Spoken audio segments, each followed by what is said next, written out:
Cancer सर्वांगीण मार्गदर्शन भाग 11 वैद्य दिलीप गाडगीळ पुणे।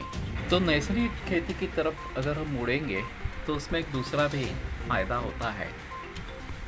जो स्वदेशी का अभियान अभी चल रहा है और ख़ास करके आत्मनिर्भर भारत ये जो घोषणा की गई है उसके मुताबिक हमारा पैसा अगर हमारे ही देश में रहेगा तो उससे हमारी उन्नति इस प्रकार की होगी। अभी इस अभियान के तहत बहुत सारे चीज़ों का जो हम आयात करते थे वो हम ही खुद कैसे बनाए इसके बारे में जिक्र चल रहा है।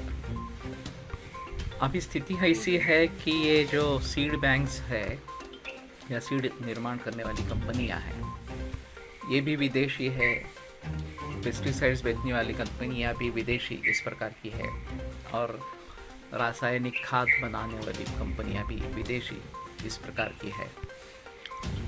तो ये सब पैसा हमारा बाहर जा रहा है। उससे अगर हम नैसर्गिक खेती या देसी गाय की तरफ मुड़ेंगे तो ये पैसा हमारे ही साथ रहेगा।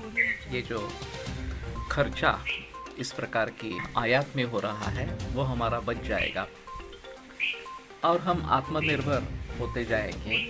तो ये भी उसका एक अहम फ़ायदा है।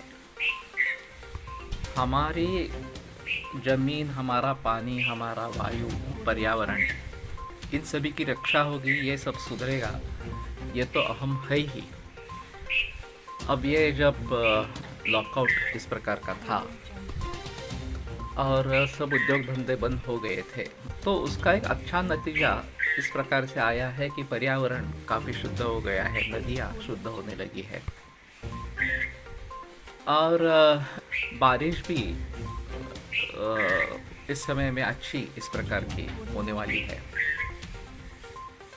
अभी भी हो रही है वास्तव में। तो ये निसर्ग का जो चक्र है जो बिगड़ गया था वो फिर से सुधर रहा है, ये एक अच्छी बात है। तो इसी बात को आगे अगर हम लेके जाएंगे और ख़ास करके देहातों में रोजगार की संधियाँ उपलब्ध हो जाएगी, अच्छे ढंग से हम खेती करेंगे और खेती के आधार पर जो भी प्रोडक्ट्स बनने हैं, जो भी उत्पादन करना है उसके बारे में सोचेंगे। और शहरों में बाकी इलेक्ट्रॉनिक्स वगैरह जो मीडिया है उसमें आत्मनिर्भर हम कैसे होंगे इसके बारे में अगर सोचेंगे तो ये बेहतर इस प्रकार का रहेगा और इससे रोग का फैलाव भी कम हो जाएगा। अभी जो कैंसर बहुत तेज़ी से बढ़ रहा है या लाइफस्टाइल से जुड़े, जीवन शैली से जुड़े अन्य भी विकार बहुत तेज़ी से बढ़ रहे हैं, जैसे कि हृदरोग है, डायबिटीज़ है, तो उन सभी के बारे में जिसे गहराई में जाकर सोचना है।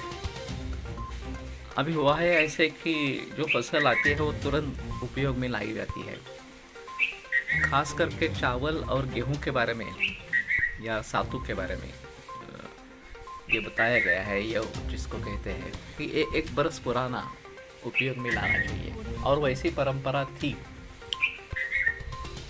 उस परंपरा को खंडित कर दिया गया और तुरंत उसी बरस में उसका बेचना आरंभ हो गया।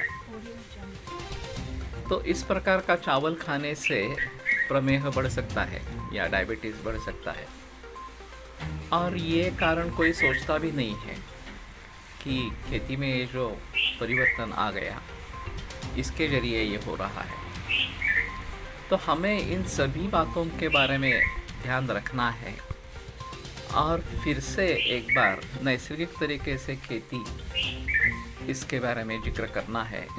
और जैसे मैंने कहा कि ये स्वदेशी अभियान या फिर आत्मनिर्भर भारत के दिशा में भी एक योग्य कदम इस प्रकार का है।